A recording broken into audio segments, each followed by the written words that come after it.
Assalamualaikum warahmatullahi wabarakatuh. Kami dari kelompok 1 akan melakukan praktikum mengenai alat reproduksi unggas betina.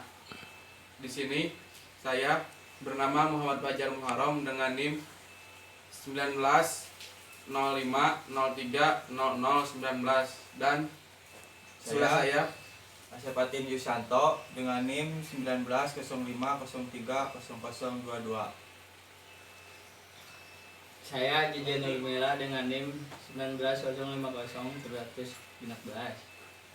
Saya Dian Salpan dengan NIM 1905030014. Saya Muhammad Fahmi nomor NIM 1905300013. Nah, pada organ reproduksi ayam betina terdiri dari ovarium dan oviduct. Pada ovarium terdapat banyak folikel dan ovum, sedangkan pada oviduct terdiri dari infundibulum, magnum, isthmus, kelenjar kerabang telur, dan vagina. Yang pertama itu ovarium. Ovarium ini karena ayamnya masih muda jadi tidak terlalu terlihat. Ovarium terletak pada daerah kranial ginjal di antara rongga dada dan rongga perut, pada garis punggung sebagai penghasil ovum. Ovarium sangat kaya akan kuning telur atau yang sering disebut yolk. Ovarium terdiri atas 2 lobus besar yang banyak mengandung folikel-folikel. Ovarium biasanya terdiri dari 5-6 ovum yang telah berkembang dan sekitar 3.000 ovum yang belum masak yang berwarna putih. Nah, selanjutnya itu infundibulum. Infundibulum itu letaknya dekat ovarium. Infundibulum ini adalah bagian teratas dari oviduct yang mempunyai panjang sekitar 9 cm. Infundibulum berbentuk seperti corong atau fimbria dan menerima telur yang telah diopulasikan. Nah, selanjutnya itu magnum. Lanjut. Magnum merupakan saluran kelanjutan dari oviduct yang merupakan bagian terpanjang dari oviduct. Batas antara infundibulum dengan magnum tidak dapat terlihat dari luar. Magnum mempunyai panjang sekitar 33 cm, tempat disekresikannya albumen telur. Proses perkembangan telur dalam magnum sekitar 3 jam. Albumen padat yang kaya akan mucin disekresikan oleh sel goblet yang terletak pada permukaan mukosa magnum yang jumlah albumen yang disekresikannya sekitar 40-50% dari total albumen telur. Selanjutnya itu isthmus. Setelah melewati infundibulum, telur masuk ke dalam isthmus. Antara isthmus dan magnum terdapat garis pemisah yang nampak jelas yang disebut dengan garis penghubung isthmus magnum. Nah, panjang isthmus ini sekitar 10 cm, merupakan tempat terbentuknya membran sel atau selaput kerabang lunak.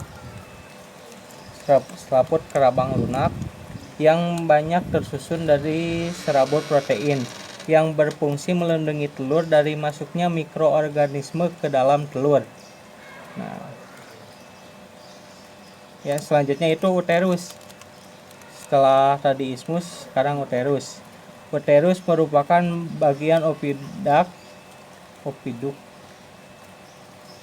yang melebar dan berdinding kuat. Di dalam uterus, telur mendapatkan kerabang keras yang terbentuk dari garam-garam kalsium. Uterus mempunyai panjang sekitar 10-12 cm dan merupakan tempat perkembangan telur paling lama di dalam oviduct, yaitu sekitar 18-20 jam. Selain pembentukan kerabang pada uterus, juga terjadi penyempurnaan telur dengan disekresikan albumen cair, mineral, vitamin, dan air melalui dinding uterus dan secara osmosis masuk ke dalam membran sel.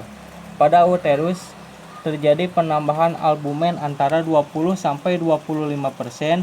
Deposisi kalsium sudah terjadi sebagian kecil di ismus dan dilanjutkan di uterus. Deposisi tersebut pada bagian inner cell, lapisan berupa kristal kalsit yang membentuk lapisan material berongga.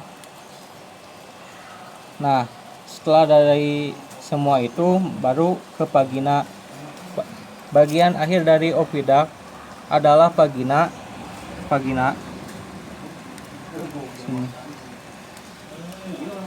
Vagina dengan panjang sekitar 12 cm. Telur masuk ke bagian vagina setelah pembentukan kelenjar kerabang sempurna di dalam uterus. Pada vagina, telur hanya dalam waktu singkat dan dilapisi oleh mukus yang berguna untuk menyumbat pori-pori kerabang sehingga invasi bakteri dapat dicegah. Kemudian telur dari vagina keluar melalui kloaka di sini.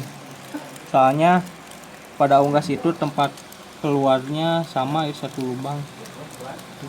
Sekian mungkin dari kelompok kami, lebih kurangnya kami mohon maaf. Assalamualaikum warahmatullahi wabarakatuh. Sekian praktikum dari kelompok kami. Assalamualaikum warahmatullahi wabarakatuh. Dadah.